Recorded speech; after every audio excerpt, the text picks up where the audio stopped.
I'm Cynthia James, and this network is about changing lives one woman at a time.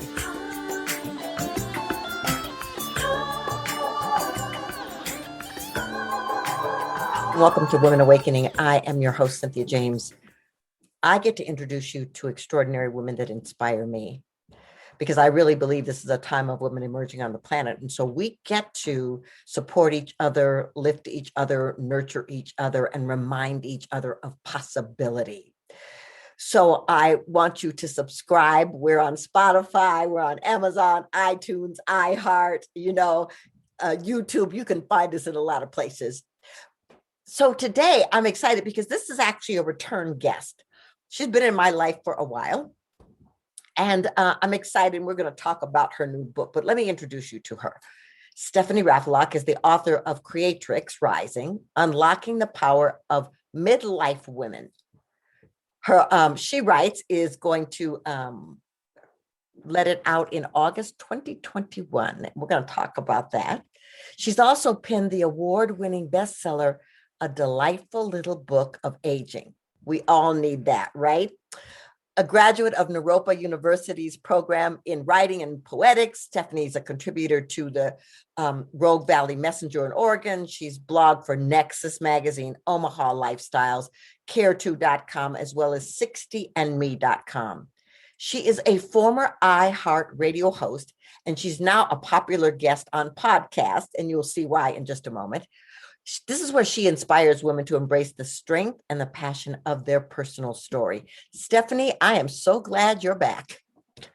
I love any reason to hang out with you for any amount of time. Well, first of all, I want to know how you've been, because the last time we were together, you were releasing your other book that became a bestseller and won a lot of awards. So first of all, let's talk about how that was for you. It was really fun. The first book, I think it's a real confidence builder. It's like I didn't want to dare call myself a writer. And yet here was this writing life unfolding before me. Mm-hmm. And it was just, I don't know what other word to use other than the fact that it was fun. That I saw in this moment of that little book, dreams revealed, joy revealed. And there was something validating and satisfying about the work. It was really the fruits of my labor. So it was a lot of fun. Awesome. So I want to dive a little deeper into it, but some of the audience doesn't know you. So talk a little bit about where you came from. I mean, clearly you didn't drop on the planet as a writer. You tell us a little bit about your childhood and your education, and then we'll move into your passion for women. Okay. I sometimes wish that I had just dropped out of the sky as a writer. It would have been so much easier. We all have a path somewhere. And I was thinking this morning about that. How could I hold everything that's happened in my life as something that contributed to this moment of fruition? And the truth is that I can. I was raised by a single mom at a time when single women didn't raise kids. So our household was a little bit different in that regard.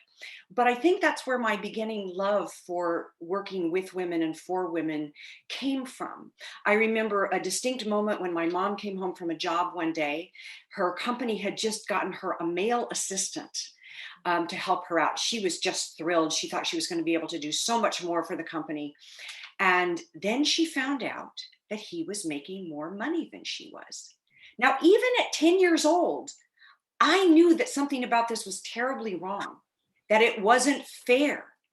And it was the first inclination that I had in my young life that the playing field wasn't always the same for men and women. It wasn't always level. My mom quit that job. That was the only recourse that she had open to her in the 1960s. There wasn't a Lilly Ledbetter Act. There wasn't... Ruth Bader Ginsburg had just become an attorney and was having trouble getting a job in a law office, because who wants to see an attorney that's a girl? Oh my gosh. So it made a huge impression on me, and it informed my later years. And I didn't realize how much until I wrote this current book. and realized that that was part of what formed my passion about working with women, is that we all want the same thing. We want to do life on our own terms. We want to follow the promptings of our heart. And throughout our culture, that's been open to some groups of people, but not open to other groups of people. Right. Well, I was brought up by a single mom too, around the same time, but we were on welfare, and there was, the inequity of women and the judgment of women was so intense. And I think meaning the group of women in this age range, are all products of witnessing it, experiencing it, and then getting to say, I wonder if I can do this differently. I wonder if I can make a difference. So I love that you at 10 years old were awake enough to understand what was happening. And at the same time, something within you was saying, I've got a calling. So I want to, on our last time together, you talked about you've had an adventurous life. You've traveled, you've connected to the entertainment industry, you've done a lot of things. I guess I just want to know, do you have a moment when you remember your awakening? I wish I could say a moment. What came gradually for me was that somewhere along the line, I realized that I had committed myself to the examined life. Mm. But I don't remember the exact moment that was. I think it was something that kind of unfolded very organically for me. Once I understood that and I had that realization that I was committed to the examined life, then I could give myself to that even more. So that, I'm at a point in my life now where I see self-knowledge reveals all things. Yes. Yes. Yeah. Well, and so the examined life for me is like, I've always been a seeker, and in fact, a hunger. There was always a hunger for that. And I feel like you are the same kind of person. And so let's talk about your new book.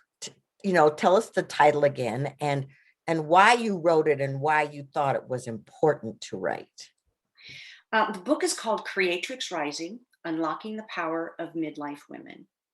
And I wrote it because of what I was seeing in the culture just in the last few years. And you talk a lot about this in the work that you do. This is like a Darwinian moment, an evolutionary moment for women. And so the old paradigm of women in the culture has been kind of this maiden mother crone thing. It wasn't really even made up by a woman. It was made up by a man. It was made up by the poet and novelist Robert Graves in the 1930s and 40s. And yet it seeped into the culture. And most women I know don't like the word crone, as well they should not. It means disagreeable old woman. But there have been some groups that have tried to dress it up and sort of reclaim it. But I think there are some words that are not worthy of reclamation, and crone is one of them. So I started thinking about this old paradigm, and I thought, what comes after motherhood? What is it? Because a woman's life changes when motherhood is over. There's the period of life that we call menopause, but which is a biological thing that happens, but I don't think of it as just biology. I think of it as a psychological and spiritual initiation into the next phase of one's life.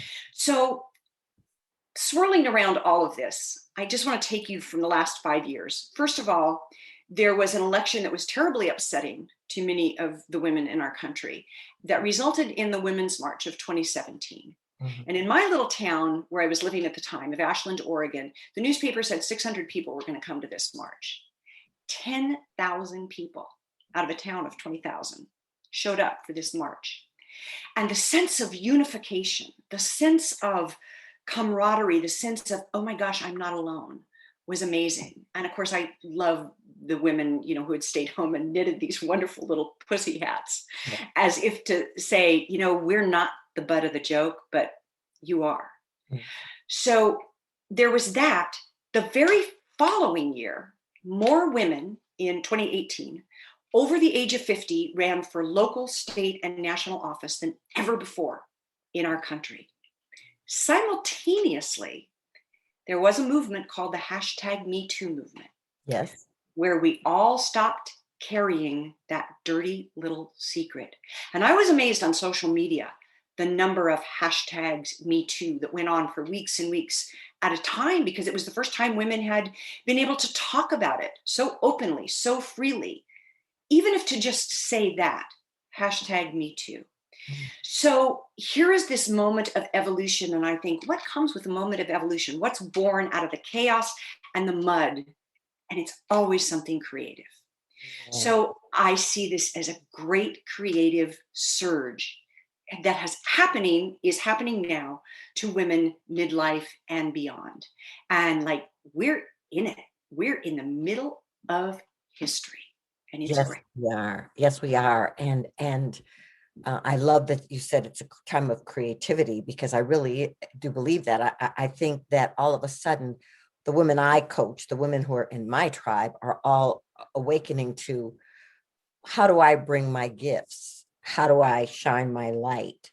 How do I discover my voice? How do I do that and make a difference? And I think that that's what your book is talking about. And since there's so many baby boomers on the planet, and there's so many, well, even, like Gen X's and the, all of these people, all these women are saying, you know what, I don't have to bend and bow to the enculturation of the past. That's right. I get to do it differently. So, you are a podcaster, you are a speaker. So when you go out to speak, you know, what's the headline of your message? There is great power in our personal story. There is great power in our personal feminist history. The feminist movement isn't something that just happened outside of us. We don't learn about feminism from studying the suffragettes.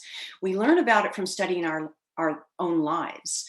That first woman in our family that ever played a musical instrument, Mhm. and what she had to fight to get there. That first woman in our family that went to college, or the first to graduate. So my headlines are always about the power of the women's story and the power of women sharing their stories, so that we don't wind up feeling like we're all alone. Like, I've had this experience and I just feel so alone in it.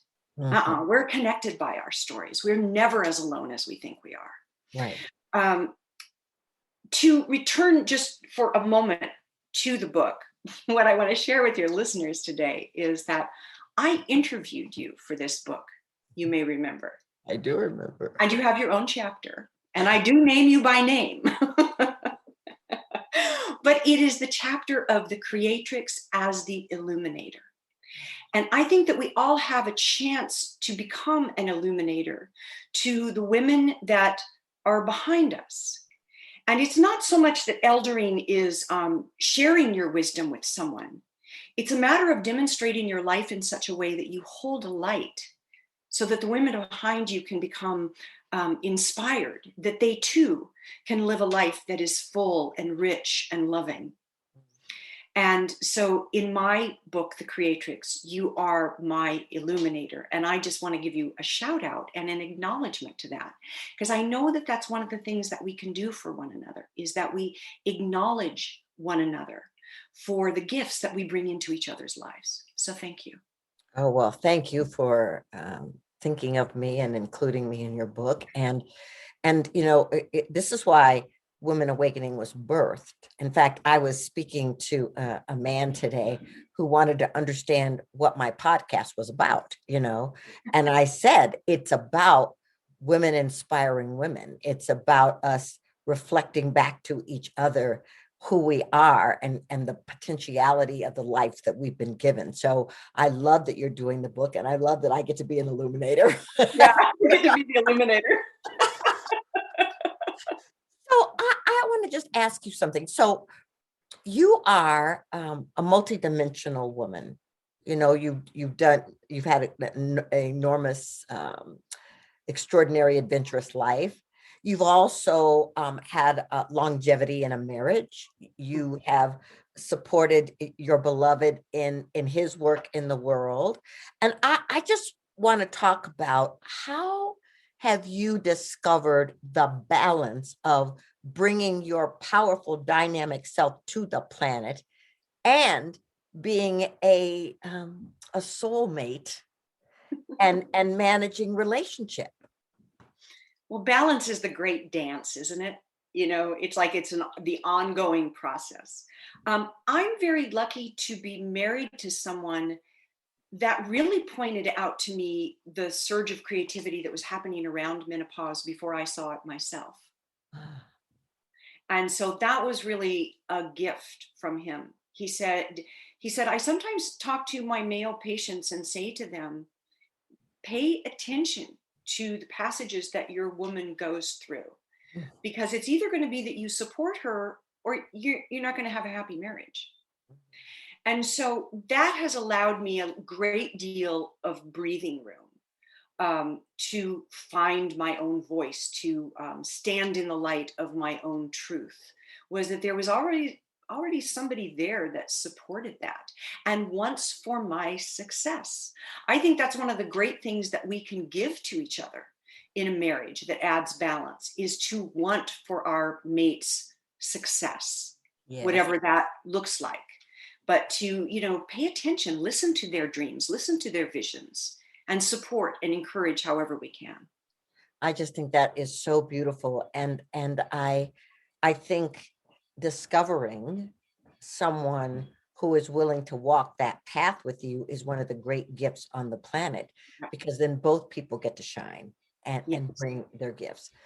So before I ask you the last question though, will you tell people how to find you, how to get your book? Because I know it's in pre-order, even though it comes out in August.